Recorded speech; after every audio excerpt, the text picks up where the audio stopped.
Bienvenue à toi à cette capsule de fin de semaine. Je suis très content de pouvoir redémarrer avec toi ces moments réguliers où nous allons partager la parole de Dieu. Je le rappelle, Pause Matina, c'est une chaîne qui est dédiée à l'encouragement. Elle est là pour booster ta foi, elle est là pour déclarer et proclamer ce que Dieu veut faire dans ta vie.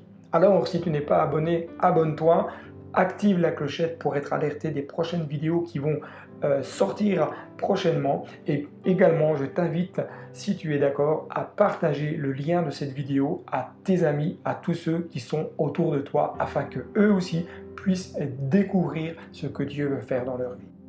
Nous allons démarrer aujourd'hui une nouvelle thématique qui va s'articuler autour de l'évangile de Marc. Marc, lorsque vous lisez cet évangile, vous vous rendez compte qu'il démarre par citer des textes de l'Ancien Testament. Malachie 3.1, il est dit « Voici, j'enverrai mon messager, il préparera le chemin devant moi, et soudain entrera dans son temple le Seigneur que vous recherchez, et le messager de l'alliance que vous désirez. Voici, il vient, dit l'Éternel des armées. » Malachie prophétise sur des temps à venir, il annonce la venue de Jésus. Ésaïe également, chapitre 42, versets 6 et 7. « Moi, l'Éternel, je t'ai appelé pour le salut, et je te prendrai par la main, je te garderai et je t'établirai pour traiter alliance avec le peuple, pour être la lumière des nations, pour ouvrir les yeux des aveugles, pour faire sortir de prison le captif et de leur cachot ceux qui habitent dans les ténèbres. » Chapitre 40, verset 3. Une voix crie « Préparez au désert le chemin de l'Éternel, aplanissez dans des lieux arides une route pour notre Dieu. » Amen. Marc nous parle d'un messager qui s'appelle Jean-Baptiste. Jean-Baptiste était le cousin de Jésus. Jean-Baptiste, c'est son nom parce qu'il baptisait des personnes dans le Jourdain. Un baptême dit de repentance. Le ministère de Jean, durant la saison qu'il a exercé son ministère, il était là pour interpeller le cœur des hommes et des femmes de sa génération. Des hommes et des femmes qui avaient besoin de réaliser, de comprendre qu'ils devaient abandonner une ancienne manière de vivre pour se rapprocher de Dieu davantage et avoir une vie conforme à sa pensée. Marc, au chapitre 1, souligne que son ministère était également de préparer le chemin de celui qui allait venir. Celui qui allait venir n'est autre que Jésus. Celui qui est allé venir n'est autre que le sauveur de l'humanité. Le chemin que Jean devait préparer n'était pas un chemin physique, mais était un chemin spirituel. Préparer le chemin pour les cœurs. C'est pourquoi son message est important, parce qu'il avait toute cette connotation d'espérance. Son message est important parce qu'il était là pour préparer les cœurs, pour préparer des vies à recevoir celui qui allait leur donner la vie, celui qui allait leur donner la guérison, celui qui allait leur donner la possibilité d'être pardonnés de leurs fautes. Les chemins que nous empruntons parfois sont bien souvent chaotiques, sont bien souvent sinueux. Aplanir ces derniers ne relève donc pas d'une application de règles humaines ou de dogmes ou de choses semblables. Et j'aime insister là-dessus et j'aime à le dire bien régulièrement. Connaître Dieu, ce n'est pas adopter une nouvelle religion ou adopter des principes religieux. Connaître Dieu, c'est avoir une véritable relation avec lui et le connaître cœur à cœur. Les chemins que nous empruntons, quels sont-ils ? Quels sont les chemins que tu as empruntés dans ta vie? Quels sont les chemins peut-être que tu empruntes encore aujourd'hui? Est-ce que ce ne sont pas des chemins sinueux parfois? Est-ce que ce ne sont pas des chemins chaotiques? Alors si tu as pris des chemins qui ne sont pas ceux que Dieu te demande, je t'inviterai à passer par cet acte de repentance. Jean parut. Il baptisait dans le désert et prêchait le baptême de repentance pour le pardon des péchés. La repentance véritable, sincère, conduit au pardon.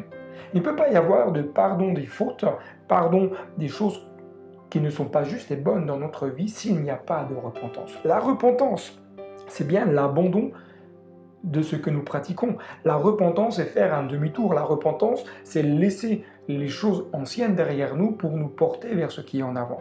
Le baptême que Jean parle ici, baptême qui indique clairement que c'est un acte volontaire et chacun et chacune était invité volontairement à rentrer dans le Jourdain et se faire baptiser.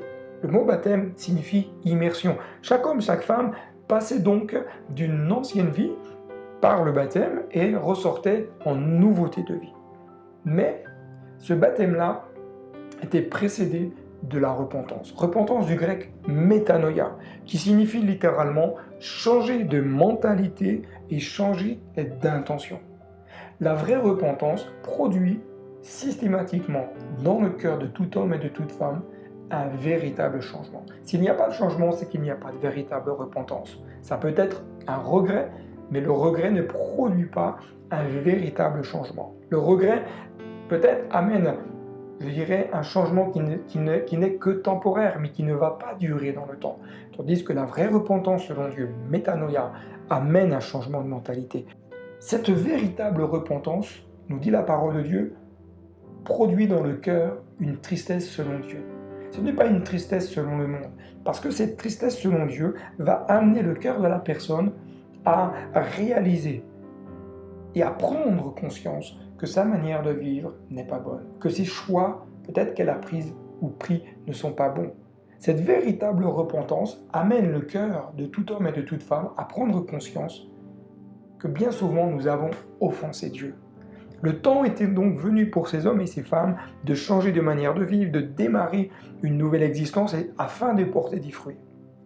Il y avait comme un vent qui soufflait sur le pays de Judée et sur Jérusalem. Et tous les habitants de ces environs-là, de Jérusalem, venaient au Jourdain, venaient volontairement pour se faire baptiser, pour montrer leur envie, leur désir de changer de vie. Toute la région de Judée et tous les habitants de Jérusalem se rendaient vers lui, reconnaissant publiquement leurs péchés, se faisaient baptiser par lui dans l'eau du Jourdain.